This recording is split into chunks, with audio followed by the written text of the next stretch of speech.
The whole town laughed when he refused to build a normal house, and now they understand why. A retired veteran broke and living on the edge of a frozen Midwestern town chose to build his cabin in a perfect circle while everyone else built square. They called him stubborn. Some called him crazy. But when a once-in-a-generation winter storm turned deadly and the wind began tearing homes apart, his loyal German shepherd sensed something was different.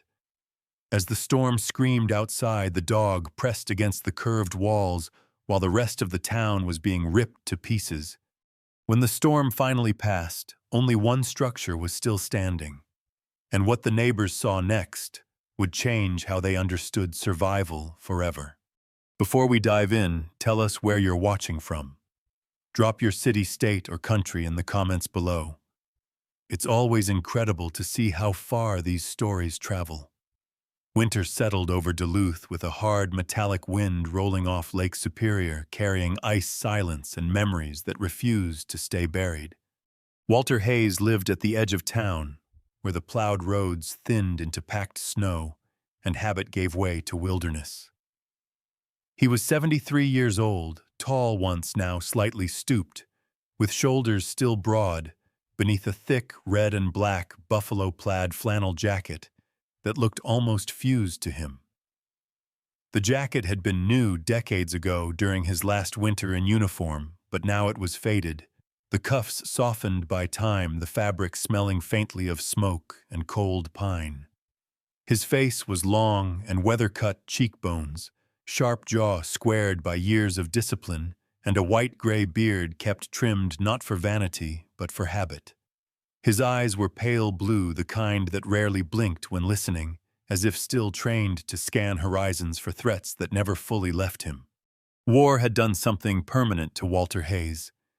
It had not made him loud or cruel. It had made him quiet. He spoke only when words served a purpose, and when people laughed at him, he absorbed it the way stone absorbs rain, without reaction, without complaint. He had learned long ago that arguing with people who believed they already understood the world was a waste of breath. At his side moved Shadow, a German shepherd, just past 10 years old, his muzzle dusted with gray, his coat, a deep mix of black and tan, dulled slightly by age. Shadow's body was lean but powerful, built from years of movement. Rather than training drills, his ears still standing tall, even when the rest of him moved with the careful stiffness of an older animal. His eyes were amber and alert, never still, tracking wind shifts, distant sounds, and Walter himself with equal devotion. Shadow did not bark often. When he did, it meant something. The land Walter owned had once belonged to a timber company that folded before the town was even properly born. Most people had forgotten it existed. Walter had not. He chose it because it sat exposed on a slight rise, open to the wind from every direction. People thought that was foolish. Walter thought it was honest. The laughter began the first week he brought lumber out onto the snow. Men at Carlson's Hardware leaned against stacks of salt bags and shook their heads. At the North Shore Tavern, boots thudded against the floor as regulars chuckled into their beers. Frank Miller, a thick-necked man in his late 50s with a permanent flush to his cheeks, and a voice trained by decades of shouting over machinery, was the loudest. Frank had built 3 square houses in his life and trusted straight lines the way some men trusted prayer. "You see what Hayes is doing out there," he said, jerking his thumb toward the window. "Building himself a barrel." Old man finally lost it. Joe Thompson laughed along, thinner, quieter, a man who followed stronger opinions rather than forming his own. Others joined in. Even Sarah Lindholm, who ran the small feed store, allowed herself a puzzled smile. Sarah was in her early 40s, tall and slender, her blonde hair always pulled into a tight braid that fell over one shoulder. Her skin was pale from years under fluorescent lights, her eyes thoughtful, observant. She didn't laugh cruelly, but she didn't defend him either. No one did. Walter heard it all. Duluth was not a large town, and sound carried easily through winter air. He listened without pausing his work. He measured, marked, and began bending wood. That was the part that unsettled people most. He wasn't stacking logs into neat right angles. He was steaming them. He built a long wooden box, fed it with boiling water, and slid thick pine logs inside until they softened. Then slowly, patiently, he bent them against curved frames he had drawn himself. It took time. It took strength. It took knowledge most people did not recognize because it wasn't taught in town halls or trade schools. Shadow watched every step, pacing the perimeter, nose low to the ground, tail steady. When the wind gusted, he positioned himself instinctively between Walter and the open land, as if bracing for something unseen. One afternoon, as snow fell in a fine whispering curtain, Sarah Lindholm drove out to deliver a small order Walter had forgotten. She stood beside her truck, arms folded against the cold, studying the half-formed circular foundation. "I've never seen anyone build like this," she said. Her voice was calm, curious rather than mocking. Walter wiped his gloves against his jacket. "Most people haven't," he replied. "Doesn't it take longer?" she asked. "Yes. Cost more. In time," he said. "Not in the end." She nodded slowly, eyes tracing the curve. She didn't understand it, but something about the way he worked, methodical, unhurried, unconcerned with approval, made her uneasy in a way that had nothing to do with foolishness. When she left, Frank Miller's laughter echoed again from town. Someone called the structure the Dog's Palace.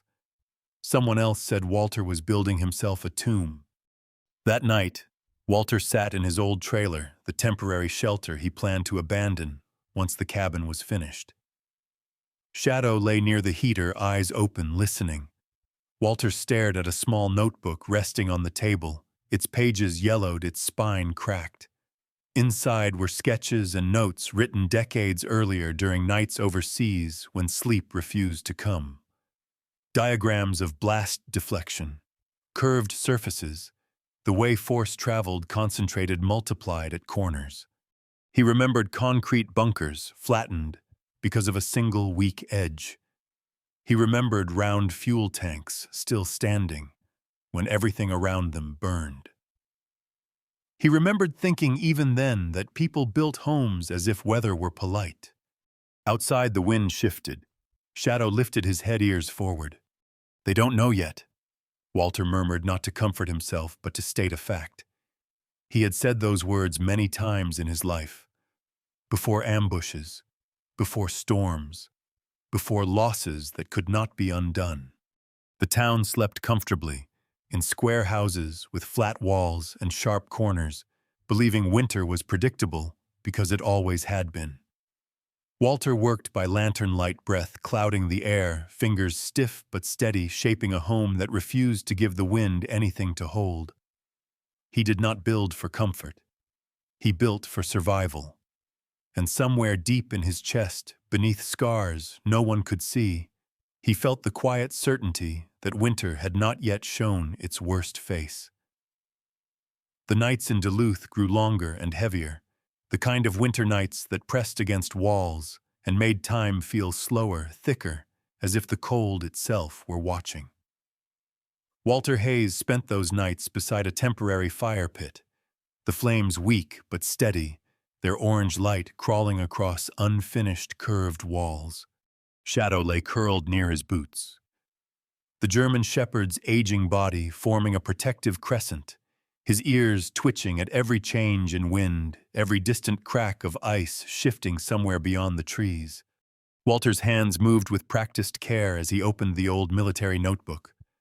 The leather cover was cracked, softened by decades of use, darkened by sweat, rain, and smoke from places that no longer existed except in memory. Inside, the pages were dense with handwriting, tight, disciplined lines drawn by a younger man who believed that if he understood how forces moved, maybe he could survive them. Diagrams filled the margins, curved surfaces, pressure arrows, notes about blast deflection, airflow, structural failure. Walter traced one drawing with his finger, a simple sketch showing wind splitting and flowing around a rounded form instead of slamming into a flat wall. War had taught him this lesson more brutally than any book ever could. He had seen concrete bunkers crumble because a single sharp edge caught force and magnified it. He had watched vehicles flip because wind found purchase beneath a corner. And he had watched round fuel tanks stand untouched while everything around them burned or collapsed. Those memories never came with sound anymore.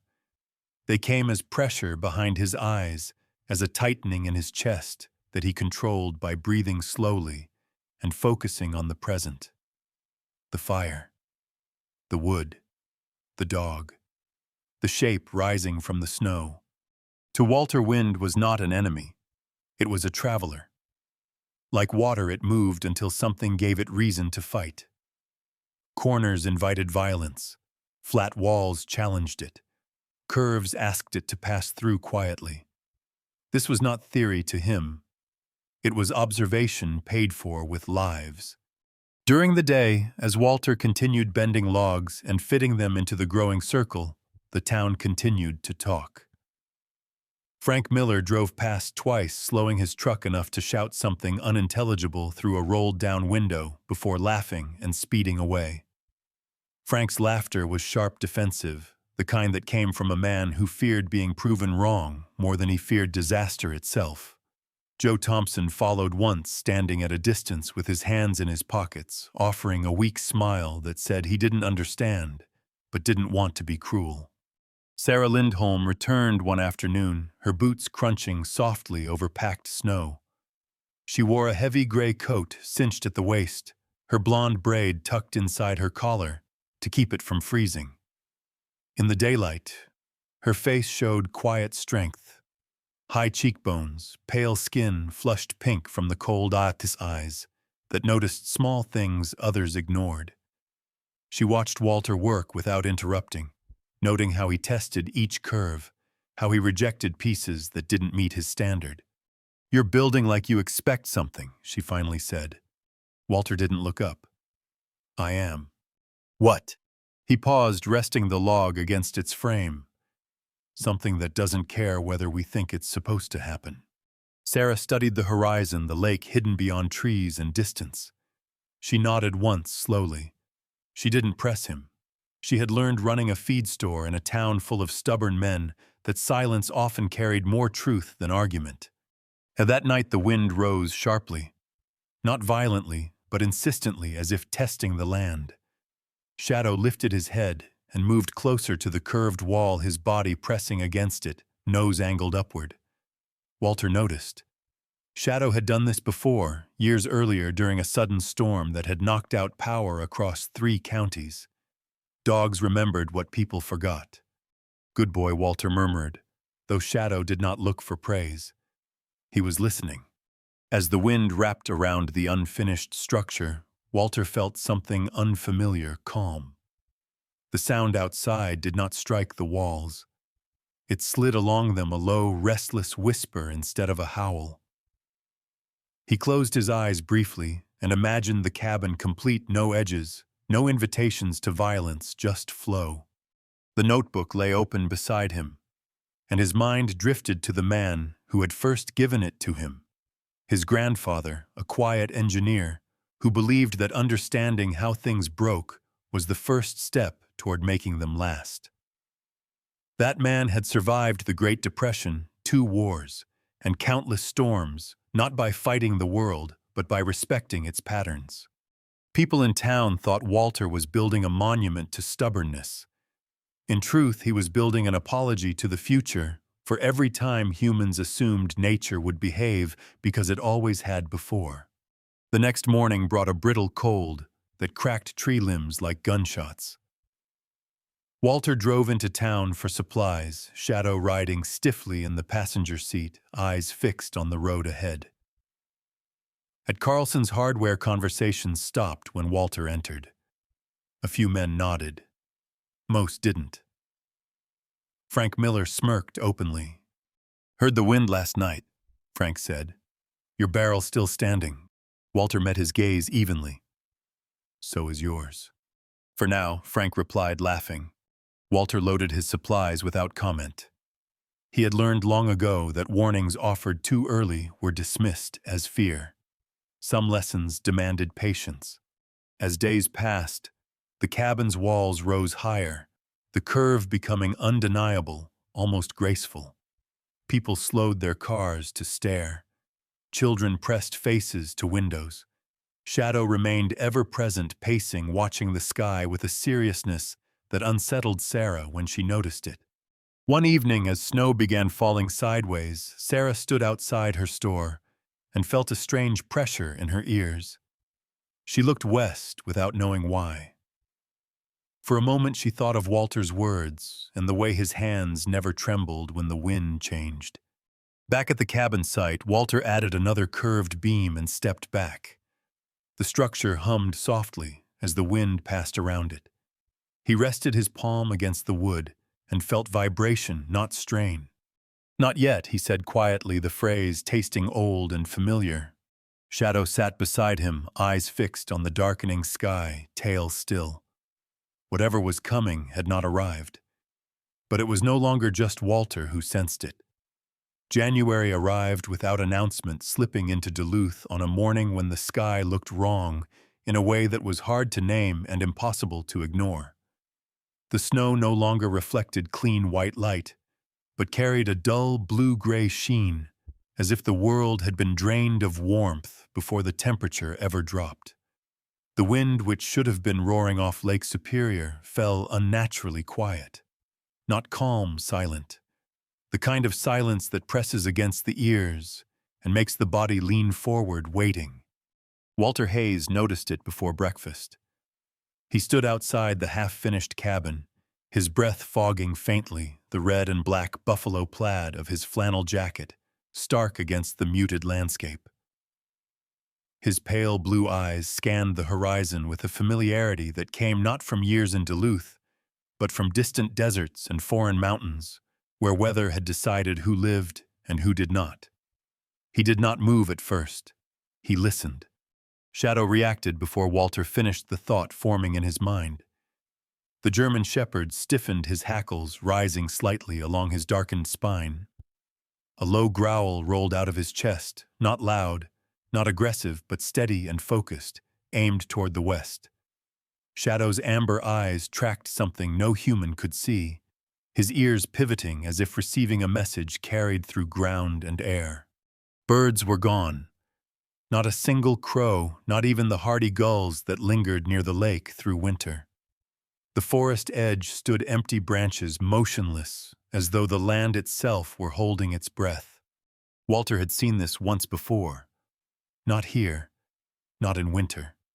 Long ago, when he had been a young soldier with sand in his boots and too much confidence in the rules of the world. The memory came without images, only sensation pressure in the skull, a heaviness behind the eyes, a sense that the sky was misaligned. That day, too, people had said nothing unusual was coming. They had been wrong. In town, the mood remained careless. At Carlson's Hardware, Frank Miller dismissed the strange light with a shrug, his broad face split by a grin that showed more bravado than certainty. "Weather's always been strange up here," he said, loudly slapping the counter. "Snowstorm's a snowstorm." Frank was a man who believed experience was the same as understanding, a man whose confidence had never been tested hard enough to break. His thick hands, scarred by tools, trusted straight lines and routine because they always had. Joe Thompson nodded along, uneasy but unwilling to stand apart. Others murmured agreement. People wanted normal. They wanted predictable. Sarah Lindholm felt differently, though she couldn't explain why. Standing outside her feed store, she noticed how the light flattened everything, draining contrast from familiar shapes. Her tall, slender frame seemed almost fragile in the open street. Her pale skin tinged gray beneath the sky. She tucked her gloved hands into her coat pockets and watched Shadow in the distance, the way his body angled toward the west, unblinking. Animals did not pretend. That thought settled uncomfortably in her chest. By afternoon, the silence deepened. Sound traveled too far. A truck door slamming echoed longer than it should have. Walter finished the last reinforcement on the cabin's roof and stepped inside the curved walls enclosing him in a space that felt separate from the world beyond. He swung the round door closed and secured it, the hinges fitting cleanly into their curved frame. There was no corner, no interruption in the shape, just continuity. Inside, the air felt different, still balanced. Walter stacked firewood into the central pit beneath the roof's peak, arranging it with care born of habit. Shadow circled once, then settled near the wall, his body aligned with the curve head, lifted eyes never leaving the unseen distance beyond the wood. People said winter storms didn't behave this way. They said tornadoes didn't form in January. They said the lake kept the weather honest. Walter had heard enough didn'ts in his life to know they meant very little when the world decided to change its rules. He rested his hand briefly on Shadow's head, feeling the coarse fur beneath his palm, the warmth of a living thing grounded in instinct. "If I'm wrong," Walter said quietly, more to himself than to the dog, "we lose time." He paused, listening to the silence. "If I'm right, we keep breathing." The first sign came just before dusk. A faint pressure change that made his ears pop, subtle but unmistakable. Shadow rose instantly, moving closer to the doornails, clicking softly against the wooden floor. Outside, clouds began to stretch into long, unnatural bands, parallel lines running from horizon to horizon, like scars across the sky. The light took on a greenish cast that made the snow look sick, as if something beneath it were waking. At the edge of town, an older man named Henry Caldwell noticed it too. Henry was in his late 70s, thin as a fence post, his back bent from a lifetime of labor and unspoken grief. He had lost his wife years earlier to a winter accident and lived alone now, watching the weather more closely than most, because he had learned what ignoring it could cost. Henry stood on his porch, squinting westward, his lined face tightening. He didn't say anything. He just went inside and closed his shutters. The radio crackled with routine forecasts that sounded suddenly fragile. Snow accumulation, gusty winds, nothing alarming. Walter turned it off. Machines spoke in averages. Storms did not. As night fell, the wind returned, but not from one direction. It circled, whispered, tested. The cabin responded with a low hum, the sound of air sliding along curved surfaces instead of striking them. Walter sat on a simple bench, hands resting on his knees, breathing slow and steady. His mind replayed memories he hadn't invited, structures failing because of one overlooked weakness, people standing where they believed it was safe, because someone else told them it was. In town, lights flickered. Sarah closed her shop early, her movements quick and efficient, heart beating faster than the situation seemed to justify. She locked the door and hesitated, looking once more toward the west. For the first time, she thought seriously about Walter's cabin, not as an oddity, but as an answer to a question she hadn't known how to ask. The silence outside the cabin finally broke, not with thunder, but with a distant low roar that felt more than it sounded. Shadow's growl deepened, vibrating through his chest, a warning carried on instinct older than language. Walter stood steadying himself with one hand against the curved wall. The wood vibrated, but it did not strain. Whatever was forming out there had not yet arrived, but its shadow had reached them. He closed his eyes for a moment, not in fear, but in acknowledgement. The storm that should not exist was no longer a theory. It was on its way. The storm arrived at dusk, not with warning, but with intent. One moment, the world was holding its breath, and the next, it was screaming. The sound came first, a deep mechanical roar that reminded Walter Hayes of jet engines tearing across desert skies decades ago. The ground vibrated beneath his boots, as the wind descended on Duluth with a violence that did not belong to winter, did not belong to reason, did not belong anywhere people believed was safe. From the narrow window of the round cabin, Walter caught flashes of movement. Snow lifting sideways, debris spinning like thrown knives, darkness folding in on itself. The air pressure dropped so suddenly that his ears rang and his chest tightened as if an invisible hand had pressed against him. He did not panic. Panic had burned out of him long ago. What he felt instead was a cold, focused clarity, the same state that had once kept him alive when chaos ruled everything else. Shadow reacted instantly. The German shepherd lunged forward and planted himself between Walter and the center of the cabin, paws spread wide on the curved wooden floor nails, biting into the grain. His body was rigid muscles trembling with effort, teeth bared not in fear but defiance. His growl rose into a deep, vibrating warning that matched the frequency of the wind outside, as if dog and storm were speaking rival languages. Shadow's eyes were locked on the door, not because he expected it to fail, but because instinct demanded vigilance until the threat was gone. Walter stepped back until his shoulders pressed against the curved wall. He felt the vibration immediately, not the sharp udar of impact, but a continuous movement, a pressure that flowed around him instead of into him. The cabin did not shudder the way square structures did. It hummed a low, resonant sound like a held breath. The walls flexed just enough to absorb energy, then returned to shape the bent logs working together instead of against one another. Outside, the town was coming apart. Frank Miller's house was the first to go. The wind caught the flat side of the structure, like a sail lifted it and tore it from its foundation with terrifying ease. The roof vanished into the sky, spinning end over end, followed by walls that split apart at their corners, the very angles Frank had trusted his entire life. Joe Thompson's smaller home lasted seconds longer, long enough for its windows to implode before the walls collapsed inward, swallowed by the rotating darkness.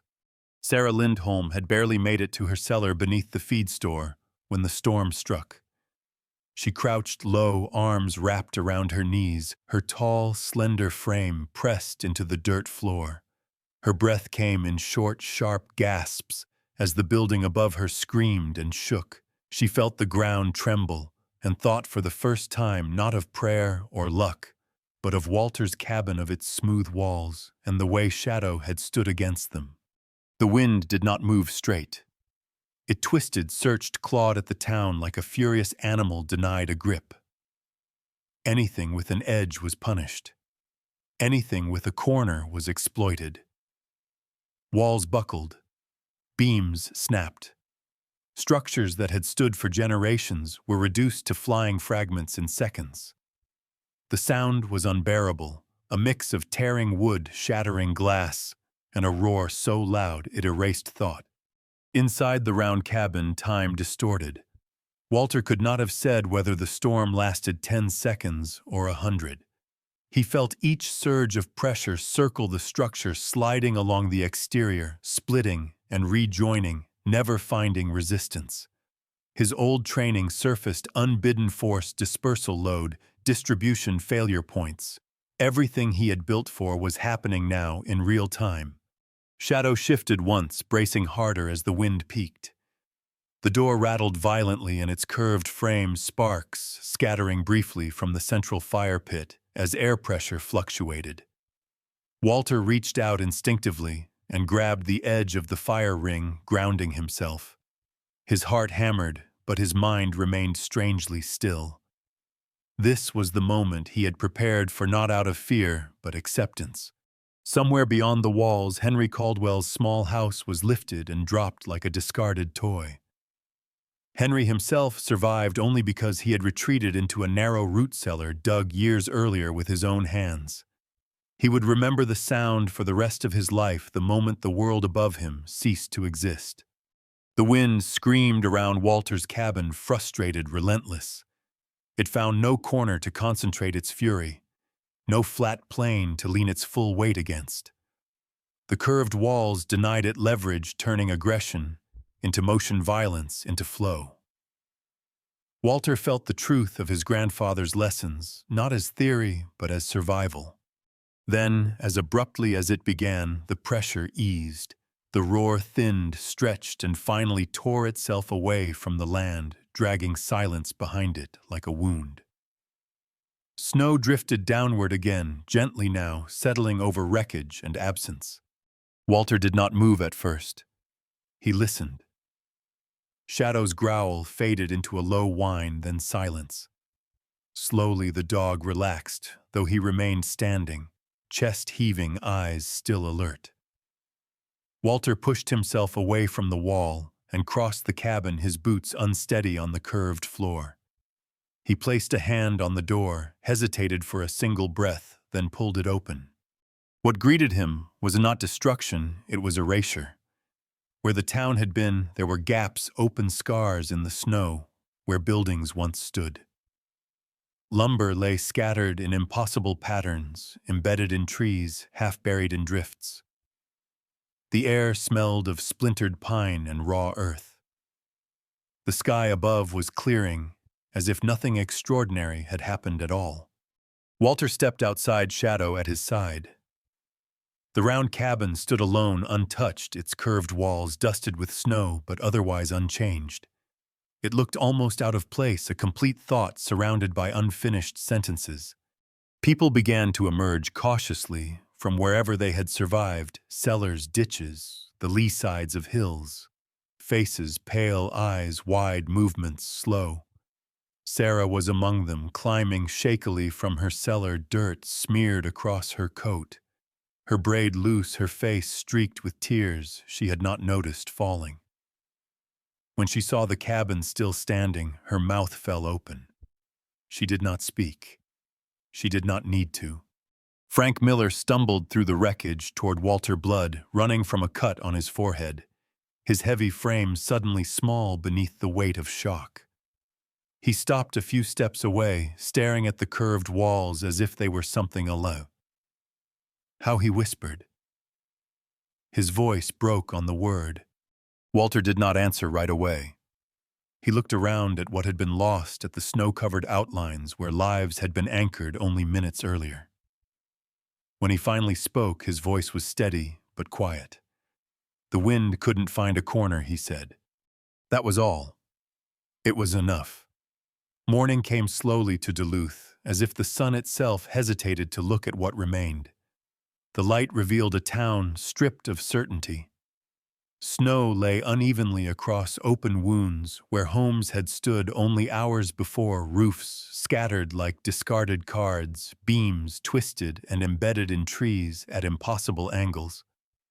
Smoke rose from ruptured chimneys that no longer connected to anything, drifting upward into a sky that had returned to a pale, indifferent blue.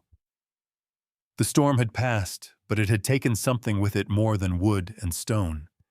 It had taken the town's belief that normal was the same as safe. Walter Hayes stood outside his round cabin, shoulders hunched beneath the familiar red and black buffalo plaid flannel jacket, the fabric now dusted with frost. His breath formed slow, steady clouds as he took in the silence. The sound of the storm still echoed faintly in his bones, but his posture was composed, grounded. Years of surviving aftermaths, both natural and human-made, had taught him that survival did not end when danger passed. That was when responsibility began. Shadow stayed close, his aging body pressed lightly against Walter's leg. The German shepherd's fur was matted with snow along his back. His amber eyes alert but softer now. The edge of vigilance dulled by exhaustion. He moved carefully, favoring one hind leg, just slightly, a reminder that time left its marks even on the most loyal guardians. Still, whenever a sudden sound carried across the ruins, Shadow's ears lifted instantly, his body ready, his loyalty unbroken. People emerged cautiously, one by one, from wherever they had endured the storm. Sarah Lindholm walked slowly toward the cabin, her tall, slender frame wrapped tightly in her gray coat. Her blonde hair had slipped loose from its braid strands, clinging to her tear-streaked face. Dirt smudged her pale skin, and her hands trembled not from cold, but from shock. She stopped a few feet from the curved wall and reached out, resting her palm against the smooth wood. She did not speak. Her eyes said enough. Frank Miller came next, limping slightly, his thick build diminished by loss. The cut on his forehead had dried into a dark line, and his usually confident expression had collapsed into something raw and uncertain. He ran his calloused fingers along the wall, as if searching for a flaw that might explain why this one structure still stood. Frank had always believed strength meant resistance, pushing back, holding firm. Now surrounded by evidence to the contrary, that belief fractured quietly inside him. Henry Caldwell arrived later, wrapped in an oversized coat, his thin face lined deeper than before. He walked with careful steps, each one deliberate, his eyes scanning the wreckage as if counting ghosts. When he saw Walter's cabin, his shoulders sagged not with envy, but with understanding. He nodded once, a small gesture acknowledging a truth learned too late for many. By midday, the cold intensified. The temperature dropped sharply, wind biting again, though now it carried no threat, only reminder. Walter looked at the gathering survivors, their faces pale, their bodies shivering, and made his decision without ceremony. He opened the round door and stepped aside. "Come in," he said simply. They hesitated at first, unsure, pride and disbelief tangling in their expressions. Then one by one they crossed the threshold. The interior of the cabin glowed with warmth from the central fire pit, heat radiating evenly in all directions. There were no cold corners, no drafts pooling in unseen edges. People pressed close together, 23 of them, by nightfall, breathing the same warm air, sharing the same space. Shadow lay down at the center of it all, his large body, a living hearth, slow breaths rising and falling, warmth spreading outward. Children leaned against him instinctively. An older woman rested her hand on his back and whispered thanks he did not understand, but accepted nonetheless. No one laughed. Not at the shape of the walls, not at the door, not at Walter. The jokes had died with the storm. In their place was silence, heavy but respectful, filled with the quiet reckoning of survival. That night, as wind brushed harmlessly against the cabin's curved exterior, Walter sat near the fire, listening to the sounds of people breathing, murmuring, sleeping. He thought of the men he had lost long ago in places far from snow and pine. He thought of warnings ignored, of lessons learned only after the cost was paid. He felt no pride, only relief and a familiar ache that came with being right when it mattered most. Spring arrived late that year. Snow lingered stubbornly in the shadows, even as the sun climbed higher. When rebuilding began, it did so cautiously. Not everyone chose to abandon square walls and corners. Some habits were too deeply rooted to be uprooted by fear alone. But some people changed. Enough of them. Frank Miller was the first to ask for help. He approached Walter one afternoon, his thick hands awkward at his sides, eyes fixed on the ground. "Show me," he said quietly. No excuses, no laughter, just humility. They worked together, steaming logs, bending them slowly, patiently. Frank learned the rhythm of curves, the discipline of letting wood decide how far it would go. It took longer than building square. It always would. But when Frank stepped back from his own circular foundation weeks later, there was something new in his expression, not triumph, but peace. Sarah Lindholm helped where she could, bringing food supplies conversation. She listened more than she spoke, watching the new shapes rise from the ground. She had always believed that strength meant endurance. Now she understood it could also mean adaptation. By the following winter, several round cabins stood on the outskirts of Duluth, quiet testaments to a lesson learned at great cost. They were not monuments. They were choices. Walter refused credit. When people thanked him, he nodded and changed the subject. When asked why he had known, he gave the same answer, each time his voice calm, unadorned. War teaches you that surviving isn't about being the strongest, he said. It's about knowing when to stop fighting and let the force pass. Shadow aged another year. His muzzle whitened further, his movements slower, but he still took his place by the wall when the wind rose, still listened to the language of weather, with the seriousness of a guardian who remembered what it meant. On quiet nights, when snow fell gently and the world behaved itself, Walter would sit inside the cabin and rest his hand against the curved wall. He felt the strength there, not loud, not defiant, but patient. The kind of strength that did not invite destruction. The kind that endured. And Duluth changed, but alive remembered. Sometimes a miracle doesn't arrive as thunder or light from the heavens.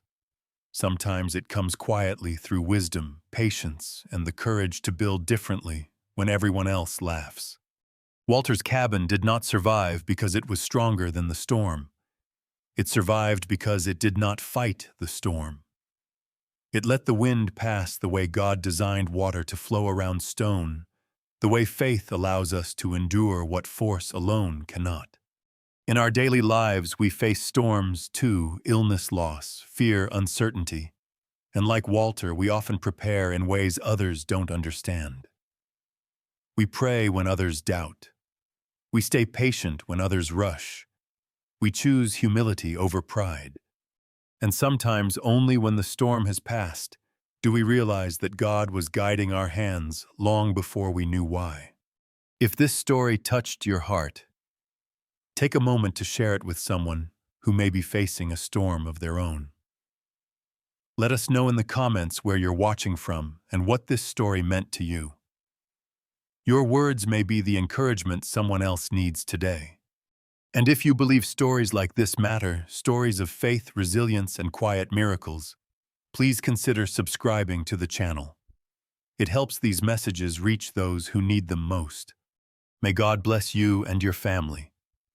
May He give you wisdom before the storm, strength during it, and peace after it passes. And may His protection surround you just as those curved walls did when the wind begins to rise.